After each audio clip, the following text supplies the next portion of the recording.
I'm a postdoctoral researcher in Professor Turnell's group. I'm not a medical doctor. My background is in muscle physiology and muscle wastage. So like I say, what I'm going to present on today is the current body of evidence on the safety and, in some cases, efficacy of exercise in neuromuscular disease. Before I go into that, there's been a lot of talking about the Move Lab today. So Professor Turnell's group, a lot of the speakers are from the Move Lab. But I think when people hear the phrase Move Lab, they think of it as a big, scary exercise lab. It's not. It's this group here, which involves medics, professors, postdoctoral researchers like myself and Dave, health psychologists, and we've got some quite clear aims that I think we're working quite well to achieve. So, positive impact of the health of the northeast of England and beyond, which we do via our research and working with patient groups like yourself. Undertake world-class research in clinical exercise. I'm going to kind of highlight in my talk today that a lot of research done in patients with particularly conditions like neuromuscular disease, where in some cases the numbers are limited, is conducted quite poorly. So we try and be world-class in everything we do. What's really important to us is that our research is translational. So everything we do, all the data we collect, all the papers we publish, we can actually translate that into improving the health and quality of life in the patient groups we work with. And we're also trying to be a centre for teaching in exercise physiology and physical activity counselling. Like Sarah talked about with the exercise on referral schemes, we try and help guys like this and make sure they're prescribing the right type of exercise, things like that. So like I said, we're not just a facility, we're more of a way of thinking. So how we operate, initially we try and evaluate. So that's what I'm going to do here. We evaluated that there have been concerns raised about the safety and efficacy of exercise in people with various neuromuscular diseases. So we have to understand the condition. By doing that, we go to the available body of research in this area and analyse that. Once we know the condition, once we know what we're trying to evaluate, we then try and implement strategies to improve health and fitness, quality of life, all the things I've talked about. So, back on point.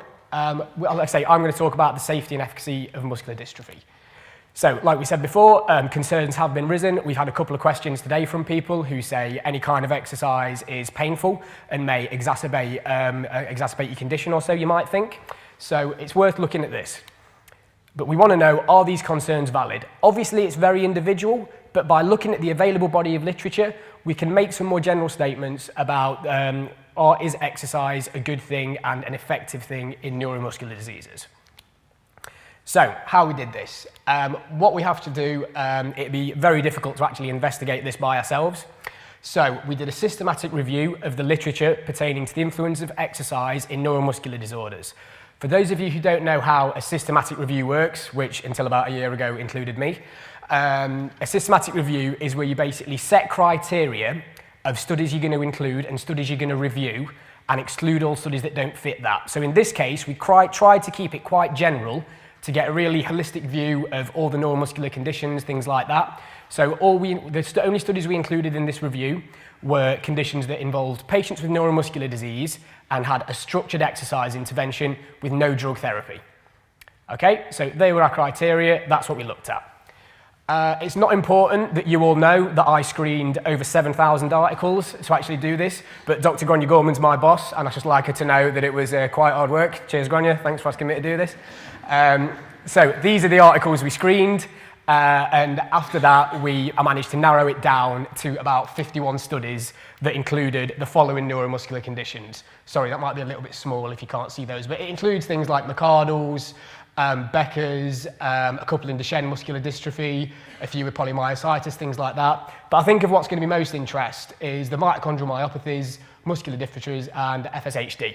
Because from what I can gather and what I was briefed, I think that's the main conditions we have here today. Apologies for that if I'm wrong. So we got about 51 studies in total. Some of these studies contained various neuromuscular disorders, others were more specific. And I think we ended up with over 1,000 patients who had been through exercise interventions as part of studies. So we pooled all that data, put it together, and saw what the general findings were, primarily focusing on safety, and then we also looked at some efficacy things as well. So the first thing we're going to look at over there is elevations in creatine kinase as a result of exercise. For those of you who don't know, creatine kinase is a very basic marker of muscle damage and exercise stress. Generally perceived as a negative thing if it happens as a result of exercise in patients with neuromuscular disease. So out of all the studies I included, which was 51, 26 assessed whether creatine kinase was elevated as a result of exercise, and 0 actually observed any kind of significant elevation in patients with neuromuscular disease as a result of exercise, which is obviously a positive thing. Adverse events. So in any study that we or other groups conduct, if anything goes wrong, we have to report it. So that could range from things like people falling over as a result of exercise, people starting to feel worse, increased pain, things like that, any kind of hospitalization, anything negative as a result of the exercise intervention where people are putting them through, they need to report. Not everybody did. 38 studies out of the 51 did, but of those 38 that did, the total number of adverse events in all those studies was 11, and that's not 11 studies in which adverse events were reported, that's 11 adverse events in total. Some of these, admittedly, were serious, but the most serious one was a result of a broken limb.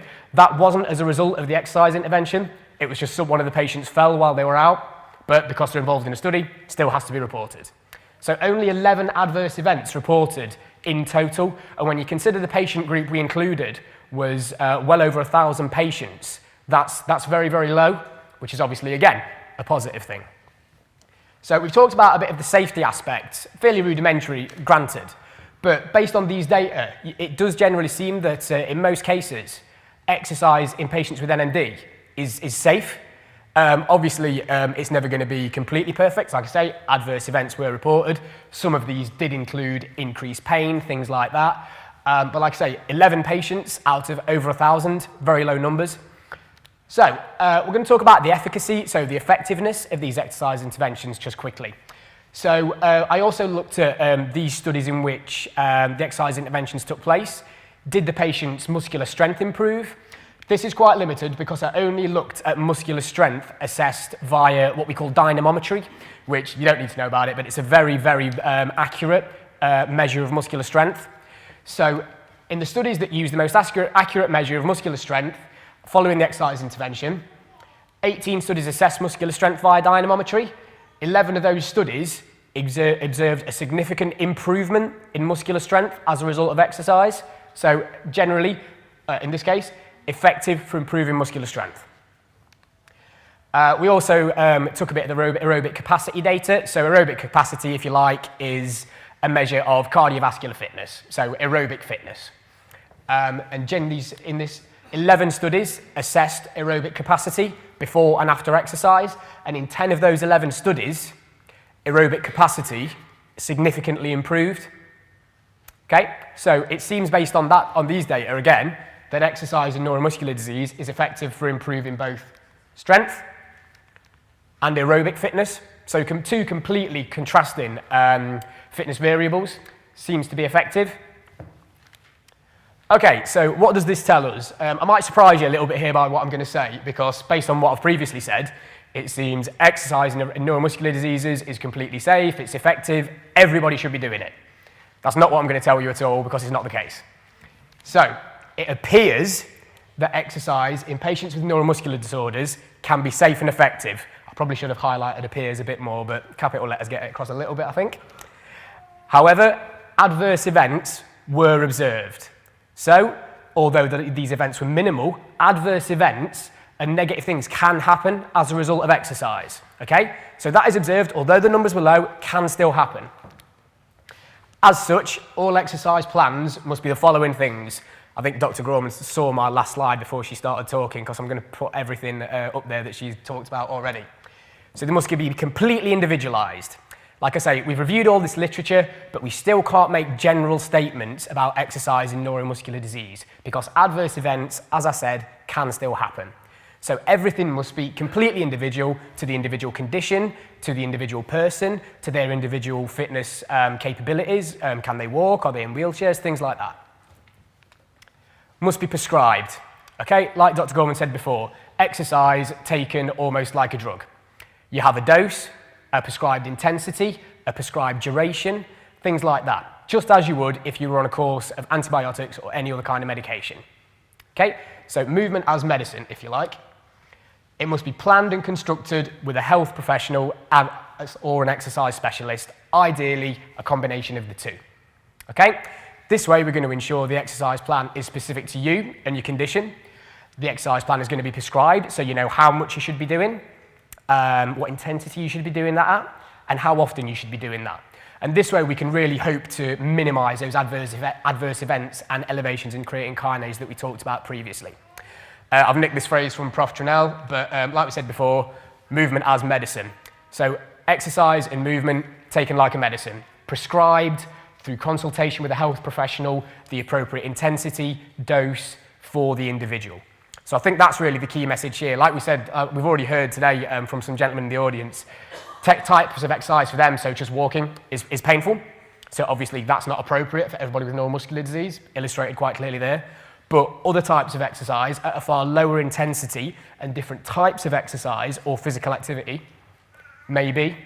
So that's really the message we can take home. So it appears that we're safe to exercise neuromuscular disease. It appears that it's effective. But to minimize these adverse events, everything must be, like I said, individual, prescribed, planned and constructed with a health professional, and treating movement and exercise as medicine. After reviewing about 7,000 studies, I'd like to say I could come up with something more concrete than that for you and tell you exactly what the best thing is to be doing, but the reality is we can't. But that's the best advice we can offer at the moment based on the available body of literature. And like I alluded to it before a little bit, a lot of the research conducted in patients with neuromuscular diseases is conducted quite poorly, often due to limitations like patients available, things like that. Obviously nothing by Newcastle University in our group, of course not. But in some cases, a lot of the research is, there are holes in it. So what we're trying to do with this data as well is actually sort of set a set of guidelines that any future study in which exercise and neuromuscular disease is examined, they have set guidelines on what they should do. So how many patients they need to include, type of exercise interventions they need to look at, do they need to look at adverse events, do they look at creatine kinase, how are they going to assess fitness, things like that. So that's really the aim. So hopefully we will be, more definite answers will come in the future. But for now, that's what the current evidence tells us. Hopefully that was something like interesting. If not, do apologise. That's everything from me. Thanks very much for listening. I don't know if we're doing questions now or... yeah, sorry, any questions? We are doing questions now.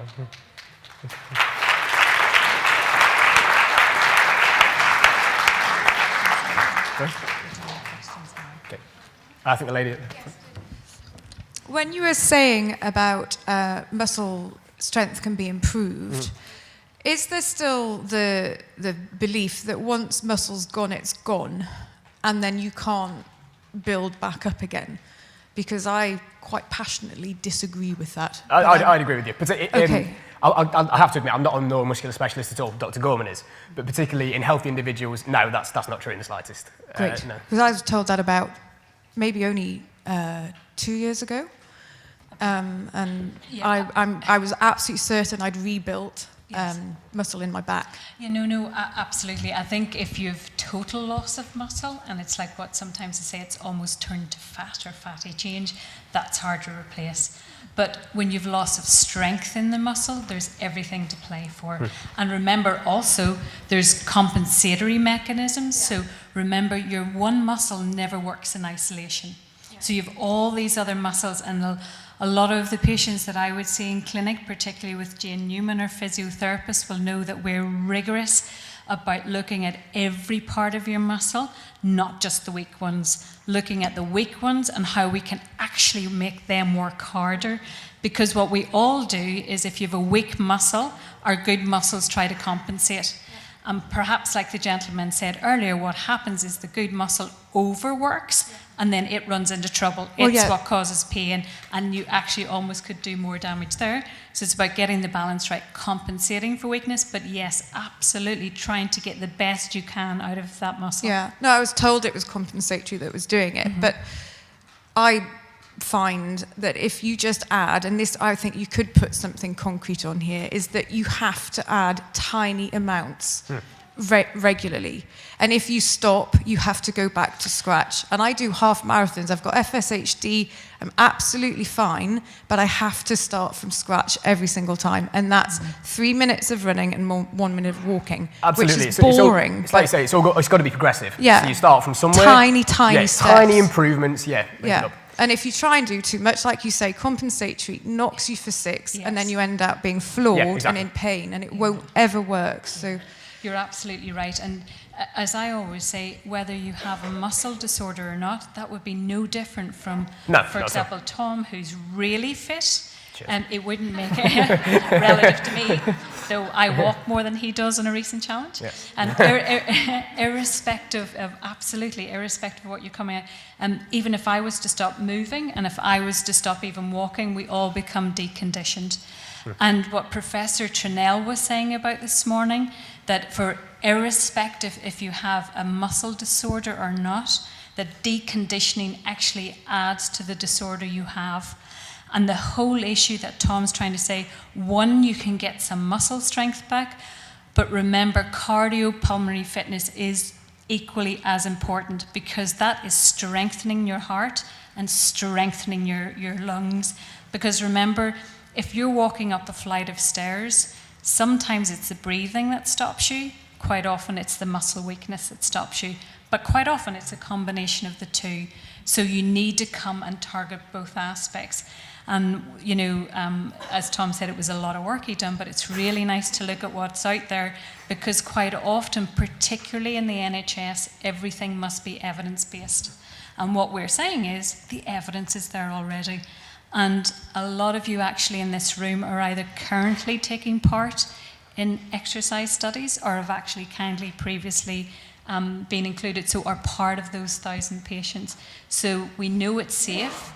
We know it works, so it's efficacious, but what we need to do now is prescribe it to get it into practice.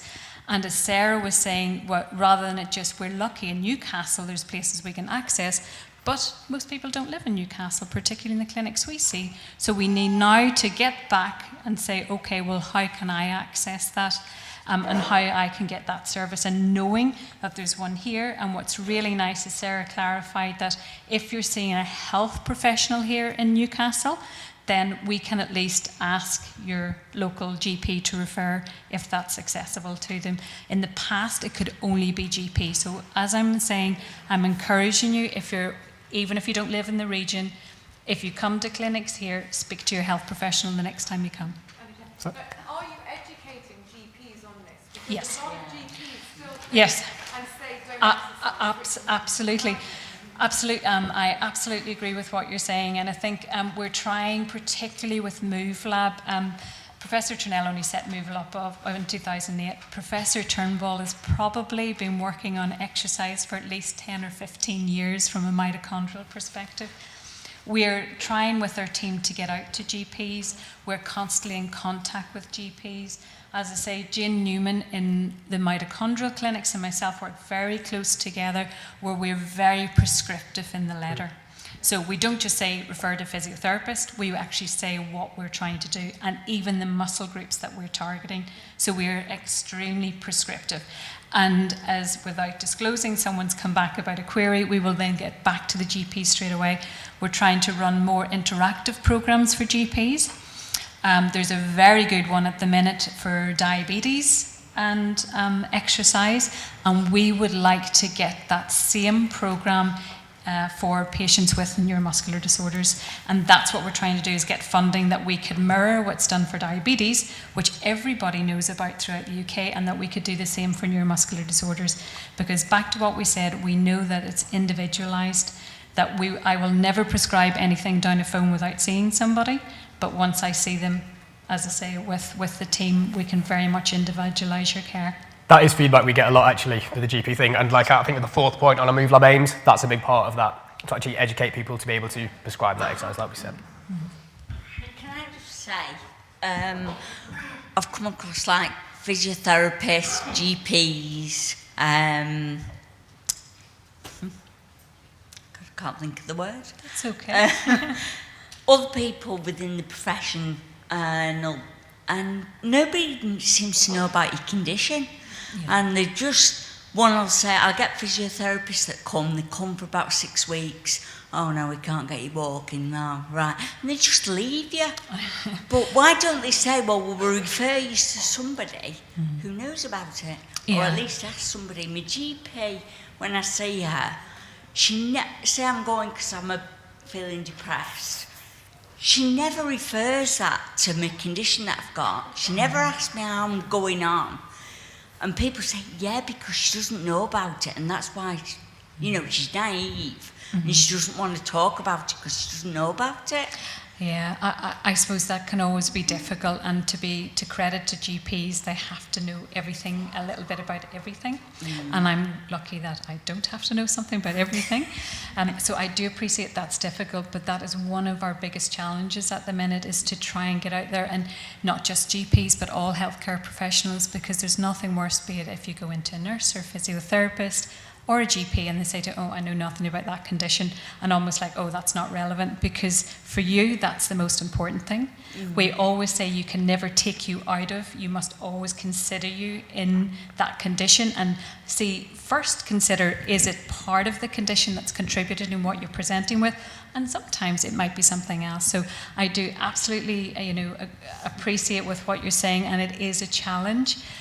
But we are trying to make roads or headway with that.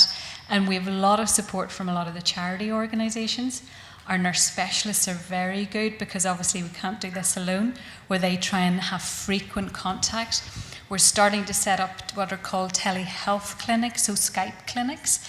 And I know a few of you here have participated in those, and we're also trying to do that with GPs. So that, is very much within the realms of the mitochondrial clinic. But we know that you start with one group, and then we know it'll perpetuate through. So, as I say, I've started that with patients that I would see in our clinic. Right. But last week, our director asked me to come to have a word with her and see how they could translate that into the rest of the Newcastle practice. So things are moving. I do appreciate slow. I would just say, like I say to everyone, just get your GPs to contact your healthcare professional, particularly if you're seeing a specialist here. It is really important if you see a physiotherapist at a specialist clinic here. Even if you forget who the consultant is you're attached to, don't let the physio leave without their name, because what is most helpful is the physio speaking to the physiotherapist. Because remember, just like there's different doctor specialists, there are different physiotherapist specialists, and it's really important you get to the right one, which is not even just neurology.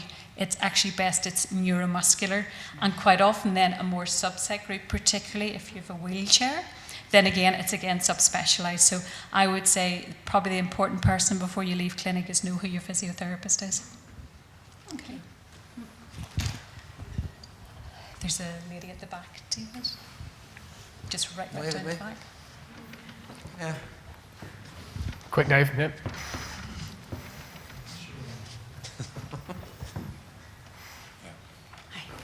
As already has been mentioned, you go to the healthcare professionals, and some of them don't know an awful lot about your condition. I've been to a couple. What concerns me sometimes is, how do I know if they don't know much about your condition, how do I know what they're telling me to do is actually safe and not actually making my condition any worse? That's very valid. I would say that's where I would always encourage you to contact back your specialist. So if you're seeing one of the professors here or one of the team in Newcastle, or either satellite of one of your specialists, always get back and double check with them. Again, I speak from the experience in our clinic, and I know with one of the exercise studies I'm doing with Professor Lockmuller, we're looking after myotonic dystrophy. I'm very strict that we say, please make sure you contact us back. And we have no problem talking to a specialist. So if you have any concern about what you're doing, if you do something and it is causing considerable pain or something else that's stopping you, then there's something not right. So make sure you contact back your specialist. Yeah, I mean, with me it's quite difficult because I have FSH. I also have chronic fatigue syndrome. So the two together, sometimes you find people know about one but not the other. Yes. And obviously they don't kind of mix terribly well. Yes. So trying to find a level that works for both that people know about is really difficult. Absolutely, and I suppose that's what I was saying, where you need to make sure your specialist is thinking, is it part of that neuromuscular disorder, or is it something else that's compounding and making it worse? I think you'll be interested in the next speaker, because we're starting to try also look at different ways how you approach that, because you've sort of, what you've said is probably one of the biggest problems that patients say to us that stops them exercising is fatigue and tiredness. And sometimes you almost feel worse after it, or you feel great during it, but then for 2 days later, you're in bed. And again, that's about the balance. And we know that fatigue is caused by so many different things, but we're trying to look if we can possibly start to tease out how we can target it and help that you can still keep active. And as I said, with a study that Sandra's going to speak about, we also know that being a little bit more active actually helps the fatigue. But it's about the degree of activity that you're doing, you just need to be careful about. Is that okay? Thanks very much. No problem. Okay, so I'll hand over to the next, is that okay? We'll hand over to the next speaker, and then we'll ask questions after that again.